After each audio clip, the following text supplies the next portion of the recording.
Bachelor of hotel management లో university first rank, second rank, third rank. Sun international, Visakhapatnam, Hyderabad. నమస్తే, తెలుగు న్యూస్కి స్వాగతం. నేను గోపికృష్ణ. మనతో అప్పసాని రాజేష్ గారు, ప్రముఖ రాజకీయ సామాజిక విశ్లేషకులు ఉన్నారు. నమస్కారం రాజేష్ గారు. రాజేష్ గారు, ఈరోజు ఒక చరిత్రాత్మక తీర్పు సుప్రీంకోర్టు నుంచి చూసాం మనం.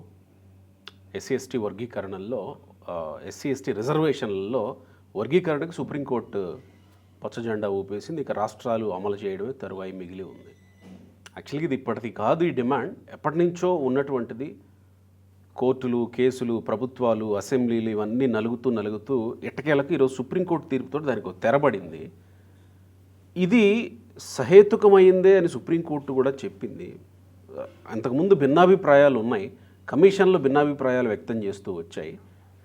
ఈ ఉద్యమాన్ని చాలా దగ్గరగా చూసినటువంటి వ్యక్తులు మీరు గుంటూరు జిల్లాలో.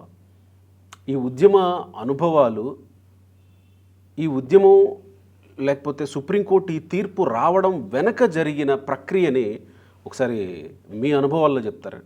30 సంవత్సరాల మాదిగ రిజర్వేషన్ పోరాట సమితి పోరాట నేపథ్యం,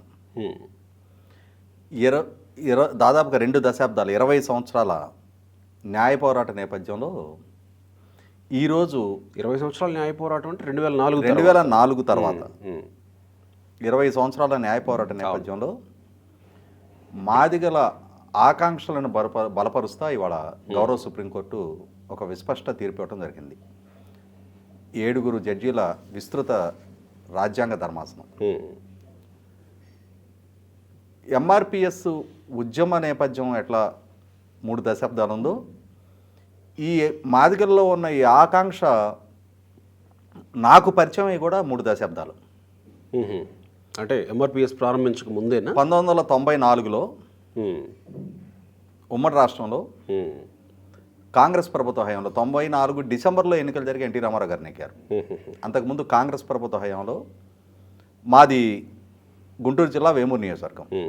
మా నియోజకవర్గం నుంచి కాంగ్రెస్ ప్రభుత్వం ఆల్పాటి ధర్మారావు గారు మంత్రిగా కొనసాగుతున్న రోజుల్లో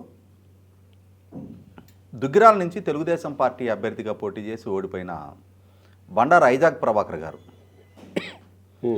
ఆయన ఆధ్వర్యంలో మా ఊరు మాదిగపల్లిలో ఒక మీటింగ్ పెట్టారు.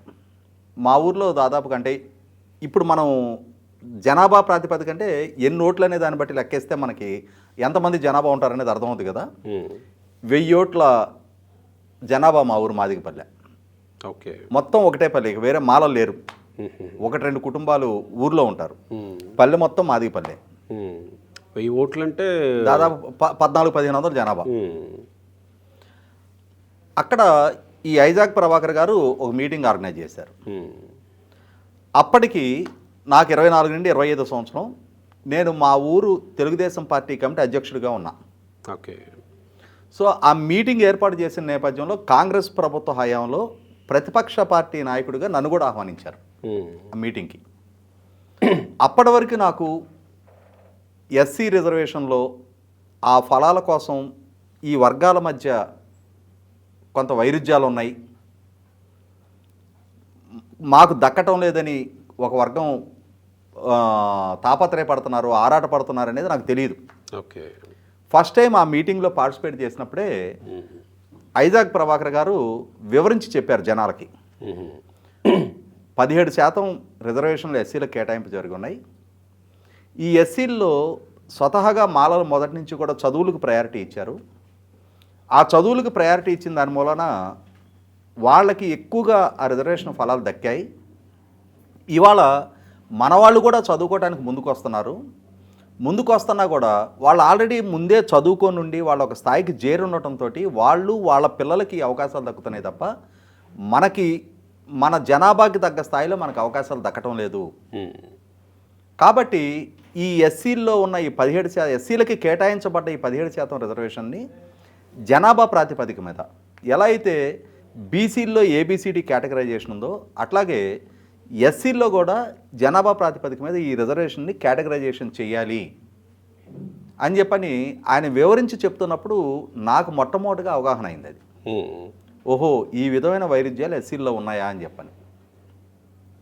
ఆ తర్వాత 95లో చంద్రబాబు నాయుడు గారు ముఖ్యమంత్రిగా బాధ్యతలు చేపట్టిన తర్వాత ఉమ్మడి రాష్ట్రంలో ముఖ్యంగా తెలంగాణ ప్రాంతంలో మాదిగ జనాభా చాలా ఎక్కువ. ఇక్కడ ఇక్కడ నుంచి పురుడు పోసుకుంది ఈ మాదిగ రిజర్వేషన్ పోరాట సమితి ఉద్యమం మందాకృష్ణ మాదిగ గారి నాయకత్వంలో. ఇది 98 పార్లమెంట్ ఎన్నికల నాటికి వచ్చేటప్పటికి ఆనాడు ఉమ్మడి రాష్ట్ర ముఖ్యమంత్రిగా ఉన్న చంద్రబాబు నాయుడు గారు ఈ మాదిగ రిజర్వేషన్కి ఎస్సీ కేటగరైజేషన్కి బహిరంగంగా మద్దతు ప్రకటించారు ఆయన. ఆ ప్రకటించడమే కాకుండా 1998 పార్లమెంట్ ఎలక్షన్స్లో ఎంఆర్పిఎస్ కోరిక మేరకు నాగర్ కర్నూలు నుంచి మందా జగన్నాథం గారికి, పెద్దపల్లి నుంచి సుదీర్ఘకాలం ఎన్నికవుతూ వస్తున్న జి వెంకటస్వామి గారి మీద డాక్టర్ సుగుణ్ కుమార్ గారికి పార్లమెంట్ మెంబర్గా తెలుగుదేశం పార్టీ అభ్యర్థులకు అవకాశం ఇచ్చారు. అదే సందర్భంలో వెంకటేశ్వర యూనివర్సిటీ, శ్రీ వెంకటేశ్వర యూనివర్సిటీ నుంచి మొట్టమొదట ఒక మాదిగ సామాజిక వర్గానికి సంబంధించిన డాక్టర్ కొలకలూరి ఇనాక్ గారికి వైస్ ఛాన్సలర్గా అవకాశం ఇచ్చారు ఆ రోజు. ఇది తెలుగుదేశం పార్టీతోటి ఒక ఎమోషనల్ కనెక్టివిటీ ఆ ఎన్నికల్లో, అంటే ఈ రిజర్వేషన్కి మద్దతు తెలుగుదేశం పార్టీ ప్రకటించడం, వీరు కోరిన అభ్యర్థులకి అవకాశాలు కల్పించడం, ఆ ఎన్నికల్లో వాళ్ళు నెగ్గటం కూడా జరిగింది. సుదీర్ఘ నేపథ్యం ఉన్న వెంకటస్వామి గారిని డాక్టర్ సుగుణ్ కుమార్ గారు ఓడించారు ఆ ఎన్నికల్లో. ఆ తర్వాత 1998 జూన్ 6 చంద్రబాబు నాయుడు గారు ఒక రామచంద్రరాజు గారితో ఒక కమిషన్ అపాయింట్ చేసి ఆ కమిషన్ రికమెండేషన్స్ మీద బేస్ చేసుకొని కేటగరైజేషన్ చేశారు ఆయన. దేశంలోనే ఎస్సీలకి ఏబిసిడి కేటగరైజేషన్ చేసిన మొట్టమొదట రాష్ట్రం ఆంధ్రప్రదేశ్, మొట్టమొదట ముఖ్యమంత్రి చంద్రబాబు నాయుడు గారు. నా ప్రశ్న కూడా ఇదే. ఇక్కడ మాదిగలు చెప్తున్నటువంటి వాళ్ళ సోదర కమ్యూనిటీ అయినటువంటి మాల సామాజిక వర్గీయులు ఇలా రిజర్వేషన్లు వర్గీకరించడం వల్ల మాలో మాకు వైషమ్యాలు పెంచినట్టు అవుతుంది, మేము వాళ్ళు అందరూ సోదర భావంతో మెలుగుతూ ఉన్నాం, మమ్మల్ని వర్గీకరించి వైషమ్యాలు సృష్టించొద్దు అనేది వాళ్ళు మొదటి నుంచి మాట్లాడుతున్నటువంటి మాట. ఇప్పుడు ఈ తీర్పు నేపథ్యంలో వైషమ్యాలు పెంచినట్టు అవదా మరి వాళ్ళ మాట ప్రకారం? ఇక్కడ దీన్ని ఒక అంశంతో పోల్చి చెప్తాను నేను. తెలంగాణ రాష్ట్ర ఏర్పాటు డిమాండ్ వచ్చింది. ఉమ్మడి రాష్ట్రంగా ఉన్నాం, ఉమ్మడి రాష్ట్ర రాజధానిగా హైదరాబాద్తో మాకు అనుబంధం ఏర్పడి ఉంది. ఆంధ్ర ప్రాంతం నుంచి దాదాపుగా ప్రతి గ్రామం నుంచి ఎన్నో కుటుంబాలు ఇక్కడికి వచ్చి స్థిర నివాసం ఏర్పరచుకొని ఉన్నాయి. ఇప్పుడు మీరు హైదరాబాద్ని ఆంధ్ర ప్రాంతానికి సంబంధం లేదు, తెలంగాణ ప్రాంత రాజధానిగా కేటాయింపు చేస్తున్నాం, మీది వేరే రాష్ట్రం, మీరు అక్కడ మీరు రాజధాని ఏర్పాటు చేసుకోండి అని చెప్పని చేసిన ప్రకటన ఆ రోజు తాత్కాలికంగా కొంతమంది ఆంధ్రుల మనోభావాన్ని దెబ్బతీసింది. కానీ ఇక్కడ రాష్ట్రం కావాలి అని ఆత్మార్పణం చేసుకుంటున్న తెలంగాణ ప్రజల ఆకాంక్ష, వాళ్ళ డిమాండ్, అది కూడా పరిష్కరించాలి కదా. అలాగే ఎస్సీలుగా కలిసి ఉన్నాము అని కొంతమంది మాల నాయకులు చెప్తున్నా మేము వివక్షకు గురవుతున్నామని కదా మాదిగలు ఈ పోరాటం మొదలుపెట్టింది. మాకు దక్కాల్సిన, న్యాయంగా అందాల్సిన ఫలాలు మాకు దక్కట్లేదని కదా, మొత్తం ఫలాలు మాలలు హైజాక్ చేస్తున్నారు, మాకు ప్రపోర్షనేట్గా దక్కాల్సిన ఫలాలు అందట్లేదని కదా వాళ్ళు పోరాటం మొదలుపెట్టింది. ఇవాళ వాళ్ళ పోరాటాన్ని ప్రభుత్వాలు అడ్రస్ చేసినాయి. పోరాటం అంటే ఏమీ లేకుండా అక్కడ అంటే నిప్పులేందో పొగరాదు కదా. అక్కడ ఆ వివక్ష కొంతమందికి ఆయాచితంగా లబ్ధి చేకూరకుండా ఉంటే మాదిగల నుంచి ఆ డిమాండ్ ఎందుకు వస్తుంది? అది మొత్తం ఉభయ రాష్ట్రాల్లో ఉన్న మాదిగలు మొత్తం దాన్ని ఎందుకు ఫాలో అవుతారు? 3 దశాబ్దాల పాటు ఎట్లా సస్టైన్ అవుద్ది? అంటే ఈ డిమాండ్ వల్ల, అంటే ఇప్పుడంటే సుప్రీంకోర్టు తీర్పు ఇచ్చింది, ఆ డిమాండ్ నెరవేరినట్టే అనుకుందాం.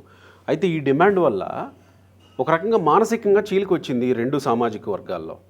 మానసికంగా చీలిక వచ్చి కనీసం ఒకరికొకరు పెళ్ళిళ్ళు చేసుకునే ఇది కూడా లేదు. ఒకరింట్లో ఒక సామాజిక వర్గానికి ఇంతకుముందు కాస్త కనెక్టివిటీ ఉండేదేమో.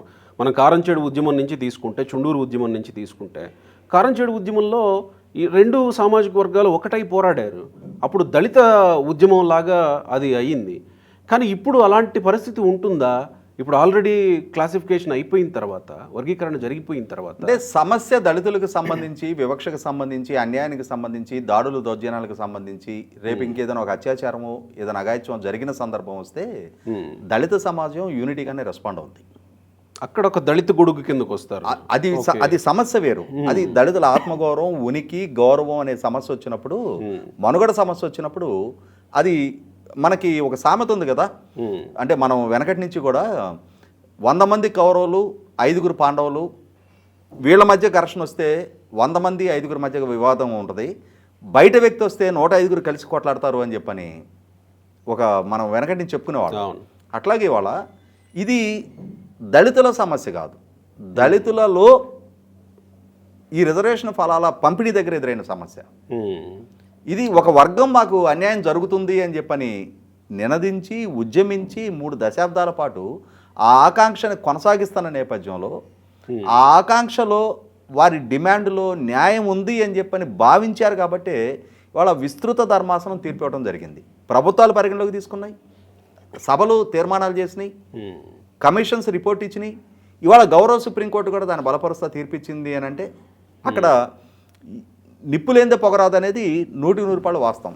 ఖచ్చితంగా వాళ్ళకు కొంత అన్యాయం జరుగుతుంది కాబట్టి దాన్ని పరిష్కరించాల్సిన బాధ్యత ప్రభుత్వాల మీద ఉంటుంది. అంటే ఇప్పుడు మాకు మధ్యలో తంపులు పెట్టారు, లేకపోతే మమ్మల్ని విడదీశారనేటువంటి భావనలో ఆ సామాజిక వర్గం ఉండడం కరెక్ట్ కాదు అనేది మీరు చెప్పబోతున్నారా? సహజంగానే ఇటువంటి అంటే ఒక సెన్సిటివ్ జడ్జిమెంట్ వచ్చినప్పుడు న్యాయం జరిగిన వాళ్ళు ఖచ్చితంగా వాళ్ళు సంతోషపడతారు. ప్రతికూల ఫలితం అందుకున్న వాళ్ళకి కొద్ది రోజులు అసంతృప్తి ఉంటుంది. కానీ తెలంగాణని ఉదాహరించిన కానీ కాలం అన్నిటినీ మార్పు చేస్తుంది, అన్ని గాయాలని న్యాయం చేస్తుంది. భవిష్యత్తులో ఎవరి ప్రపోర్షన్ ప్రకారం వాళ్ళకి దక్కేది దక్కుతూ ఉంటుంది. సో ఇంకొకటి కూడా ఏంటంటే ఇవాళ ఇవన్నీ కూడా విద్యా అవకాశాలు, ఉద్యోగ అవకాశాల దగ్గర కదా. ఇవాళ చదువుకుంటున్న పిల్లలు చాలామంది ప్రభుత్వ ఉద్యోగాల్లో మాత్రమే స్థిరపడాలని ఆలోచన చేసేవాళ్ళు తగ్గిపోతూ ఉన్నారు, ఏ కులంలోనైనా. దళితుల్లో కూడా లేకుండా అదే అంటున్నా. అవును, ఇవాళ మెరుగైన విద్యా అవకాశాలు అందుకున్న వాళ్ళు ప్రభుత్వ ఉద్యోగంలో ఈ రిజర్వేషన్ ఏదైనా ప్రభుత్వ ఉద్యోగాల వరకే కదా పరిమితం. కాబట్టి ఆటోమేటిక్గా ప్రైవేటు కార్పొరేట్ ఉద్యోగాల్లోకి వెళ్ళేటప్పుడు ఇవి అసలు పరిగణలోకి రావు. ఒక స్టేజ్కి వచ్చేటప్పటికి ఏమవుతుందంటే, అంటే ఒక స్థాయి అభివృద్ధి సాధించిన తర్వాత మనకి ఇది అవసరమా అనే పరిస్థితి కూడా వస్తుంది. కాబట్టి ఇవన్నీ తాత్కాలికంగా కొంత ఆ వైషమ్యాలు ఉంటాయి, ఆ ఉద్రిక్తతలు ఉంటాయి, మాకు అన్యాయం జరిగిందనే ఫీలింగ్ ఉంటుంది. కానీ కాలం అన్ని గాయాలని మార్పు చేస్తుంది. అంటే ఇక్కడ మనం తప్పక రాజకీయాన్ని చొప్పించాల్సిన పరిస్థితి వచ్చినప్పుడు జగన్మోహన్ రెడ్డి అసెంబ్లీలో చేసిన ప్రకటన, చంద్రబాబు నాయుడు మాలమాదిగల మధ్య వైషమ్యాలు రెచ్చగొట్టి రాజకీయ ప్రయోజనాలు పొందాలనుకుంటున్నాడు. అది కోర్టులో చెల్లదని తెలుసు, పార్లమెంట్లో అవదని తెలుసు. రాజకీయ ప్రయోజనాల కోసం ఇలాంటి ఒకదాన్ని తెర మీదకి తీసుకొచ్చాడని కదా జగన్మోహన్ రెడ్డి వైసీపీ అధినాయకుడు స్థానంలో ఉండి, కాదు ముఖ్యమంత్రిగా ఉండి చేసినటువంటి ప్రకటన. సో ఆ నేపథ్యంలో ఇవన్నీ చర్చకు వస్తూ ఉంటాయి కదా జగన్మోహన్ రెడ్డి మాట్లాడిన. అంటే జగన్మోహన్ రెడ్డికి కొంత చరిత్ర తెలియదు. వాళ్ళ నాన్న కూడా అసెంబ్లీలో తీర్మానం చేసి ఈ నినాదానికి అంటే ఈ డిమాండ్కి మద్దతుగా ఏకీకృత తీర్మానం చేసి ప్రతినిధి బృందాన్ని తీసుకొని వెళ్ళి కేంద్ర ప్రభుత్వాన్ని కన్సల్ట్ అవ్వడం జరిగింది. మరి చంద్రబాబు నాయుడు ఆ వివాదాన్ని రాజేసి దాంట్లో రాజకీయంగా చలిగాసుకోవాలని చూశారు అనుకుంటే మరి అదే వరవడి వాళ్ళ నాన్న కూడా కొనసాగించినట్టే. కాబట్టి అవగాహన లేని డిమాండ్, అది అవగాహన లేని ప్రస్తావన. ఓకే.